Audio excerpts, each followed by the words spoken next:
Pessoal, hoje eu quero falar sobre outro assunto muito importante. Como se tornar o principal tradutor de uma agência de tradução. Quando você começar a trabalhar com uma agência de tradução, vai entrar para uma equipe que conta com outros tradutores nos mesmos pares linguísticos que você oferece. Ou seja, se você trabalha, por exemplo, com traduções no texto do português para o espanhol, vai entrar para uma equipe de tradutores do mesmo par linguístico. As agências trabalham com vários tradutores para poder atender a grandes demandas. Então, se você é um tradutor brasileiro, trabalhando por exemplo, para uma agência dos Estados Unidos, essa agência com certeza vai ter na sua equipe vários outros tradutores brasileiros, 20, 30, 50, dependendo do tamanho da agência, né? E dentro dessa equipe de tradutores, no caso brasileiros, as empresas, as agências vão sempre priorizar os tradutores mais confiáveis, né? Mais profissionais. Então, como é que funciona? Quando chega um trabalho para uma empresa, um cliente lá solicita um trabalho para eles enviam um e-mail para o tradutor número 1 da lista, o tradutor que eles mais confiam,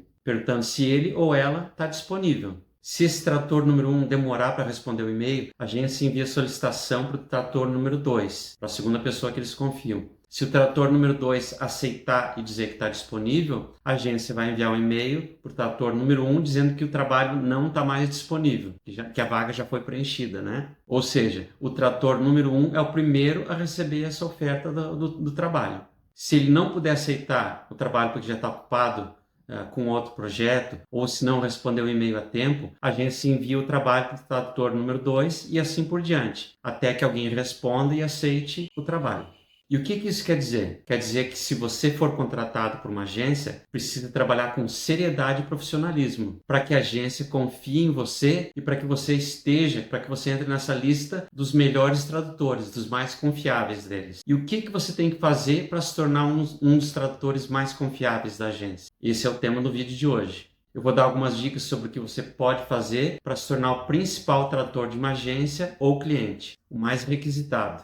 E a primeira dica é a seguinte: faça mais do que a agência ou o cliente solicitar. Vá além. Eu vou dar um exemplo prático para vocês de uma coisa que eu faço desde o meu primeiro trabalho. Recentemente fiz um trabalho de revisão para uma agência de Nova York. Eles me pediram para revisar um texto, mas para revisar só as fuzzy matches. Para quem não sabe, as CAT tools, ferramentas de trabalho, né, de tradução, elas dividem o texto da tradução em segmentos, ou seja, em frases separadas. Se a memória da ferramenta de tradução encontrar uma frase parecida, que já foi traduzida anteriormente e salva nessa memória, a ferramenta mostra a tradução aproximada, daí você só faz as correções finais. Então, fuzzy matches, um termo que pode ser traduzido como correspondência parcial, são frases parecidas com as que você já traduziu. Uma 100% match, ou seja, uma correspondência de 100%, são frases idênticas que já foram traduzidas antes e ficaram armazenadas na memória de tradução, ficaram salvas ali.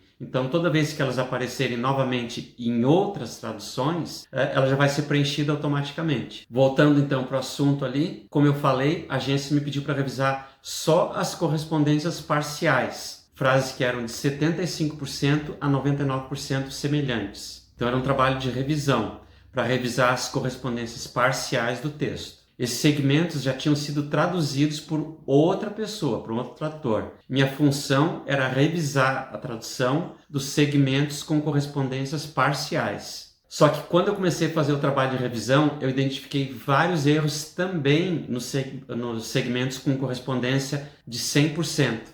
Apesar do gerente de projetos da agência não ter me pedido, eu também revisei e corrigi os erros dos segmentos com correspondência de 100%.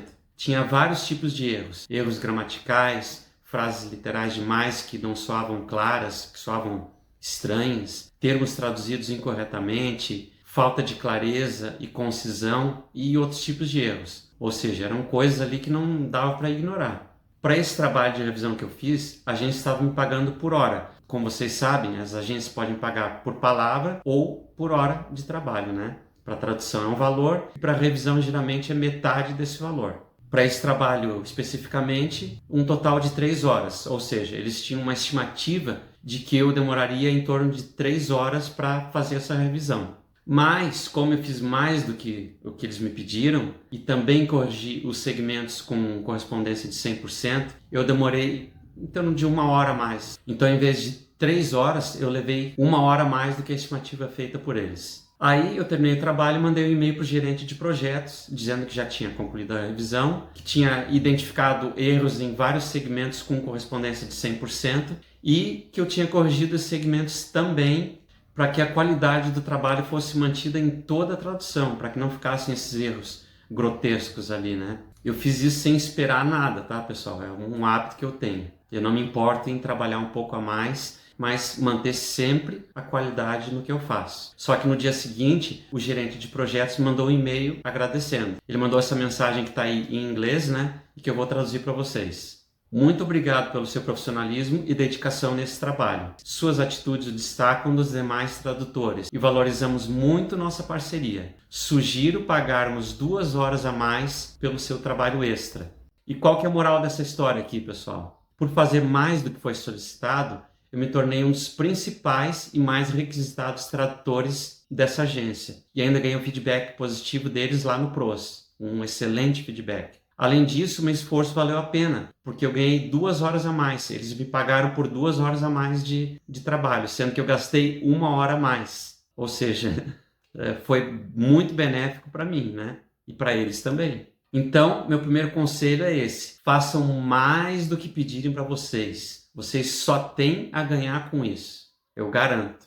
E a segunda dica para melhorar a reputação numa agência é entregar os trabalhos antes dos prazos estipulados e já mandar um e-mail para o gerente de projeto dizendo que o trabalho está pronto e já pode ser entregue para o cliente ou enviado para revisão. Pessoal, atrasar a entrega é um dos piores erros que você pode cometer. E não adianta você dar desculpa, eu estava com dor de cabeça, tive que levar minha esposa no médico. Jamais façam isso, tá?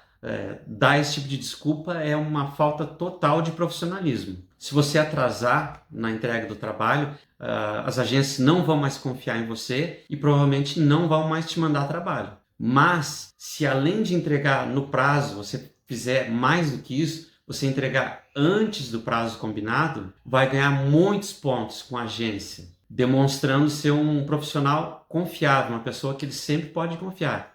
E se você também notificar o gerente de projetos assim que entregar o trabalho, vai ganhar mais pontos ainda, porque isso demonstra agilidade na comunicação e vai beneficiar a agência. Ela vai poder entregar o trabalho para o cliente antes do que ele pediu, né? O cliente vai ficar satisfeito, ou vai agilizar o processo para eles, porque se você fez uma tradução, eles vão poder enviar esse trabalho para o revisor já com antecedência, então vai agilizar o processo para eles. A próxima dica é sempre responder prontamente os e-mails e manter uma boa comunicação com os clientes. As agências não gostam de tradutores que demoram para responder e-mails.